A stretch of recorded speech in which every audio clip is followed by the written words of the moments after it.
ردة فعل غير متوقعة من رضا عبد العال بعد فوز الأهلي على الزمالك برباعية. شاهد ماذا قال. ولكن في البداية صل على سيدنا محمد، ولا تنسى الإعجاب بالفيديو والاشتراك في القناة حتى يصلك كل ما هو جديد وحصري. رضا عبد العال ينهار على الهواء مباشرة بعد فوز الأهلي على الزمالك، ويدلي بتصريحات خطيرة جدا قالتها الإذاعة المصرية منذ قليل. قال عبد العال: هي الناس مصدومة ليه من اللي حصل في الماتش؟ مرتضى منصور وابنه راحوا جابوا واحد هجاص يدرب الزمالك، عاوزه يعمل ايه يعني مع الأهلي؟ لازم يشيل الطين واكتر من الطين كمان.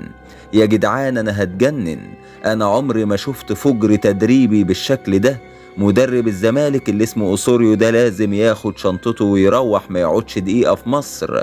ده انت صيدت كولر الهجاص على قفاك يا راجل. ده البنا حسب ضربة جزاء ملهاش علاقة بالكورة عشان يحتوي المباراة والزمالك يرجع للمباراة، ومفيش حد من لعيبة الزمالك راضي يحس على دمه ويلعب كورة في الملعب. الأهلي من غير نص ملعب كسب 4، أمال لو كان كامل العدد كانت هتبقى كام؟ أكيد كانت هتبقى فضيحة أكتر من الفضيحة. يا جدعان ده أنا لطمت على وشي من كتر الجوان اللي دخلت في محمد صبحي. ده محمد صبحي نفسه كمان لطم على وشه. أقسم بالله أنا لو أمسك الزمالك لد الأهلي بال4 وبال5، وانتوا عارفين أنا بقول إيه.